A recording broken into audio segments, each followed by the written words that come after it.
Hey everybody, happynaturalhorse.com, helping you help your horses stay healthy and sound. I am doing this video on equine uveitis from my Natural Equine Remedies book.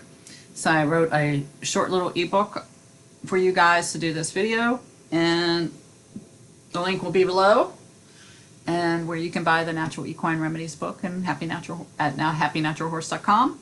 And the how to identify and release your horse's pain points. Okay, so eye remedies, equine recurring uveitis. Mostly happens in Appaloosas, but I had a thoroughbred that had one. So, and it was due to an eye injury, believe it or not. And the medicine that the vets gave me had too much prednisone in it. For some reason caused the uveitis, or it could have been caused by vaccines. He was at the track, and even though I didn't vaccinate back then with him, he was vaccinated at the track without my knowing.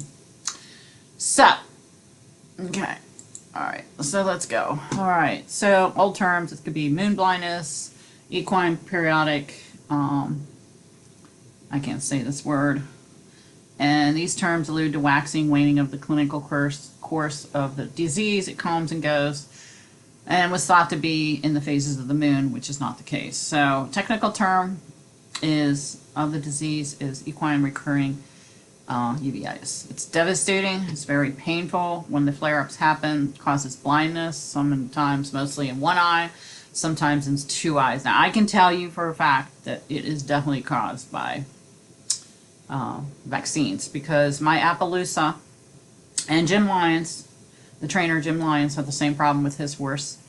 I used to give vaccines, and it was this one year. I guess I was doing them like every year, every other year, and I worked for a vet, and I gave him his last rhino. I think it was rhino or the eastern western one. I forget which one it was, but I think it was the rhino. And the next day he was flared up just like this. Just like that. I was devastated. So he was a good horse for a long time. I moved to my new place. This is before I was holistic. And I think we lived here 2 or 3 years. Or I think 2 years, 3 years. And for some stupid reason, I decided to vaccinate him. And something told me in my heart not to vaccinate him, and I did. And then the second eye, he became totally blind that week. It was horrible. I wish I discovered natural remedies for horses and prevented this. I no longer give anything vaccines. I have two Appaloosas out here, and I do not give vaccines at all. I never do, and I never will. And my horses have been healthy since they've been on the natural diet with the Big Sky minerals for the last 8 years. So, but with my thoroughbred, I learned how to control it. So, it causes lepto, a bacterial infection, or a parasitic infection. Many other types of organism can trigger the antibody reaction. However, the antibodies may mistakenly attack the tissues of the eye, creating inflammation, and can continue to attack the guys for months, years after the organism has left the body, either constantly or intermittently. With each new ER attack, the eyes are more and more painful, undergo more damage, complication, and a lot of people have to remove the eye. It's really sad. So genetics play a role too. Appaloosas are susceptible to the antibodies, to lepto. Might have been lepto. I don't know. So many other infectious diseases, including viral disease, also trigger ERU. So my natural solution, and it worked really well with Boogie.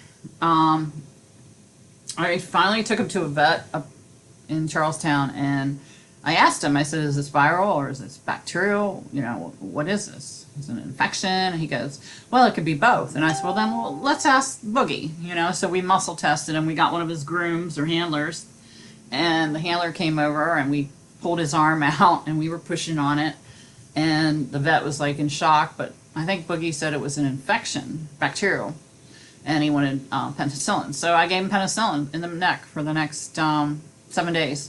It was 7 days. His eye cleared up. His eye did clear up, and it stayed clear.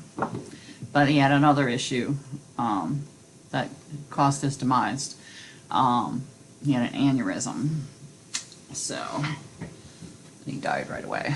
So anyways, but his eye was fine after that. So what I did was, after the antibiotics, I went to herbs first, and I got the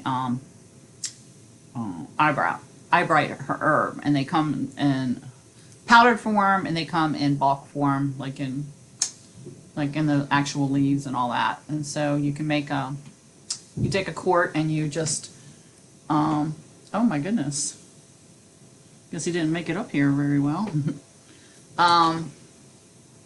Take a quart of, water, and you put 2 ounces of the eyebright in there, and you steep it, and then you drench his eye with it.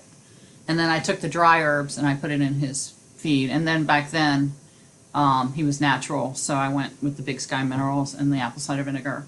I didn't do there is an apple cider vinegar in my book, Natural Equine Remedies. So anyways, so Herbs of the World has a really good one. It works really well. It increases the, if you get the blood going to the eye, it's going to help heal it too. Now, Andy Miller, he's an Amish man, and he's one that has formulated the Big Sky minerals. He says giving lepto vaccines sometimes will help with the moon blindness. I haven't tried it, but I just threw that in there. But I always douse or muscle test for the homeopathics. Which one? This one is really good. This one is the eye one, homeopathics, but the others help too. But you got to douse and see. This one works good too, the Califlora, because that breaks up the calcium in there if they get calcified. So always use 30 cc's in the homeopathics, 3 to 4 oils. Twice a day, pills. Sorry about that. Glad I read it to you. So, you can buy the book Natural Equine Remedies there. Now, the NCD drops do to work. I gave this to a rescue horse. I gave her a bottle. I think they cost like 40 or 50 bucks, but they are worth it. This is a horse with uveitis. On the NCD, and then this was like a month later. She gave it to me, and the company's still here, and you can get the NCD drops there, and you can try them. But he's still, if you do the Waiora, he still need to do the eyebright herb. The eyebright herb, I fed it to Boogie every day, like until he died, and it didn't kill him. It was something else that killed him. I mean, he just had an aneurysm. Okay, so I hope that helps, and of course call your vet and use the vet stuff, but this is what worked for me, and I will put the link below to this little thing, or you can call the book. You can get the book Natural Equine Remedies, and it'll have the rest of there's more formulations in there that you can use. Okay?